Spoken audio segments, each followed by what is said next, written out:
അസ്സലാമു അലൈക്കും. പിന്നെ ഇത് വലിയതോടൊന്നും അല്ലട്ടാ, ഇത് ചുങ്കം കോട്ടലപ്പീടിയ റോഡാണ്. ശക്തമായ ഓലുവാണ് റോട്ടിൽ, ശക്തമായ ഓല്.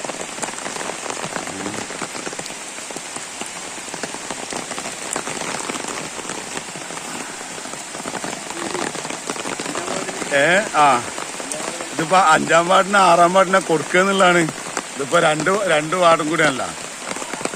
എന്റെ ആമി പിന്നെ എന്താ പറയാ, ഒരാളെ ഹൈറ്റില് പെരീക്ക് കയറിട്ട് കോൺക്രീറ്റ് ഒക്കെ എടുത്ത് പൊന്തിച്ചേരും. അതൊക്കെ മറിഞ്ഞ് ഏതായാലും ആമിന്റെ വീട്ടിലേക്ക് വെള്ളം കയറിയിട്ടുണ്ട്. എന്ത് തോടിന്റെ ആമിയ, റോഡാണ് ഈ ഒലിക്കുന്നത് തോടായിട്ട്. ഇനി ഇനിയിപ്പോ തോട്ടിൽ പോയി വെക്കാം, റോട്ടുമ്പോ തന്നെ നോക്കാൻ നേരമില്ല. ഏതായാലും എല്ലാവരും ശ്രദ്ധിക്കുക. വീട്ടിൽ നിന്ന് കുട്ടികളൊക്കെ പ്രത്യേകം